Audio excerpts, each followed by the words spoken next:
मनुष्य एक अद्वितीय स्थिति है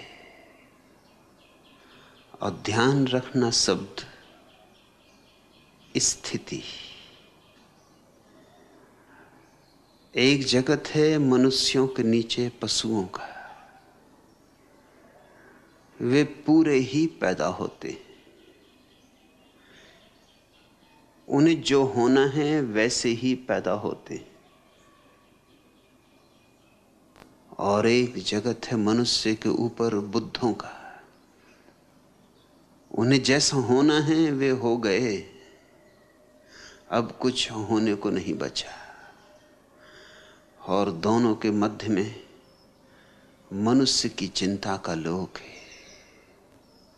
उसे जो होना है अभी हुआ नहीं, जो नहीं होना है वह अभी है। इसलिए तनाव है, खिंचाव है। पीछे की तरफ खींचता है पशुओं का लोक, पक्षियों का लोक, वृक्षों का लोक, नदी पहाड़ों का लोक। आगे की तरफ खींचता है बुद्धों का लोक, जिनों का लोक, तीर्थंकरों का लोक, अवतारों का लोक। दोनों आकर्षण प्रबल हैं। पीछे के आकर्षण का बल यह है कि वह हमारा अनुभव है, अचेतन में दबा हुआ। उन सारी योनियों से हम यात्रा करके आए हैं, वे जानी मानी हैं, परिचित हैं। उन लौट जाना आसान मालूम होता है। इसलिए शराब और शराब जैसे मादक द्रव्यों का इतना प्रभाव है। शराब की खूबी यही कि थोड़ी देर को तुम्हें तुम्हारी आदमियत से नीचे गिरा देती, तुम्हें फिर वापस पशुओं के जगत का हिस्सा बना देती। वही शांति, वही सन्नाटा, वही निश्चिंत भाव सुखद मालूम होता है, लेकिन वापस तो लौटना ही होगा। थोड़ी बहुत देर नशे में डूबकर फिर वहीं लौट आओगे जहां थे, और भी ज्यादा चिंताओं में। क्योंकि जितनी देर तुम बेहोश रहे चिंताएं बढ़ती रहीं। चिंताएं तुम्हारी बेहोशी की फिक्र नहीं करती। फिर रोज रोज ज्यादा शराब, ज्यादा मादक द्रव्य लेने होंगे, क्योंकि तुम उनके अभ्यस्त होने लगोगे। लोग इतने अभ्यस्त हो सकते हैं कि तुम्हें पता ही ना चले कि वे पिए हुए। मेरे एक मित्र हैं, पुराने पियक्कड़ हैं, गहरे पियक्कड़ हैं। उनकी शादी हुई, 5 साल बाद उनकी पत्नी को पता चला कि वो शराब पीते, क्योंकि एक दिन घर वो बिना पिए आ गए। जिस दिन बिना पिए आए उस दिन पता चला। रोज पी के आते थे तो बिल्कुल स्वाभाविक मालूम होते थे, बिना पिए आए तो थोड़े डगमगाते थे, थोड़े अस्त व्यस्त थे, थोड़े बेचैन थे। जिस दिन बिना पिए आए उस दिन पत्नी को शक हुआ कि कुछ गड़बड़।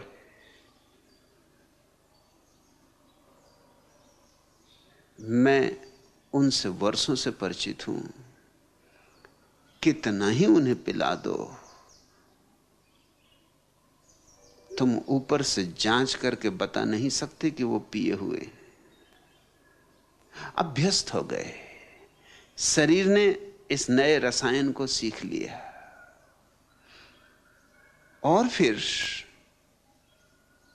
लाख भूल जाओ, भूलने से चिंता मिटती नहीं। चिंता तो अपनी जगह खड़ी है, और चिंता मनुष्य की दुश्मन भी नहीं, उसकी मित्र है। चिंता का कांटा ही तो उसे आगे बढ़ाता है, वही तो उसकी चुनौती है। सोम रस से लेकर ऋग्वेद के, आल्दुअस हक्सले के एलएसडी तक, आदमी निरंतर इस बात की खोज की है कि मैं वापस कैसे लौट जाऊं। कवियों के मन में बहुत आकर्षण होता है पक्षियों जैसे आकाश में उड़ने का मुक्त गगन, फूलों जैसे सूरज में खिलने का, वृक्षों की हरियाली,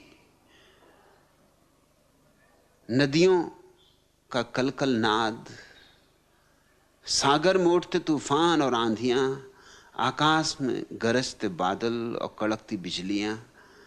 और कवि आतुर हो आता है लौट चले पीछे को।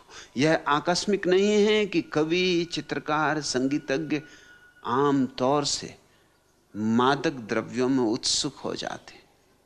इसके पीछे कारण है, वो पीछे लौटना चाहते हैं। और पीछे लौटने का एक ही उपाय है, हम कैसे भूल जाएं उस जगह को जहां की हम। मगर समय में पीछे लौटा ही नहीं जा सकता। एक बाप अपने छोटे से बेटे को समझा रहा था नेपोलियन का प्रसिद्ध वचन कि इस जगत में कुछ भी असंभव नहीं। उसके बेटे ने कहा रुको, 1 मिनट रुको, मैं भी आया। मैं अभी सिद्ध करता हूं कि एक चीज निश्चित असंभव, मैं बहुत दिन से करके देख रहा हूं, संभव होती नहीं। वो भागा गया स्नान गृह में और वहां से टूथपेस्ट की डब्बी ले आया। टूथपेस्ट के ट्यूब को निकाल के उसने 2 जोर से पिचका के टूथपेस्ट बाहर निकाल दिया और अपने बाप को कहा अब इसको फिर भीतर करके दिखा दो। तो मैं मान लूंगा कि नेपोलियन ठीक कहता है कि जगत में कुछ भी असंभव नहीं। मैं तो बहुत कोशिश करके हार चुका। जो बाहर आ गया सो आ गया, फिर भीतर नहीं जाता। इस छोटे से बच्चे ने अपने ढंग से एक महत्वपूर्ण बात कह दी। छोटे बच्चे कभी कभी बड़ी महत्वपूर्ण बात कह देते। इसने यह कह दिया कि कुछ चीजें वापस नहीं लौटती और समय तो निश्चित ही वापस नहीं लौटता है। कोई उपाय नहीं है समय की यात्रा में पीछे जाने का। तो आदमी आगे ही जा सकता है, पीछे नहीं। पीछे जाने की चेष्टा में जितना समय गंवाया व्यर्थ गंवाया। उतना समय अगर हम आगे के पड़ाव की तलाश करने में लगाएं तो चिंताओं के पार हो सकते हैं, चिंताओं का अतिक्रमण हो सकता है। मनुष्य के भीतर बुद्ध होने की क्षमता है। आया है पशुओं के जगत से, मगर लेकर आया है गीत बुद्धों का। गाना है वही गीत, तभी संताप मिटेगा, तभी चिंता टूटेगी, तभी ये बिखराव हटेगा। हम इस दुनिया में जरूर हैं, मगर हम इस दुनिया के नहीं।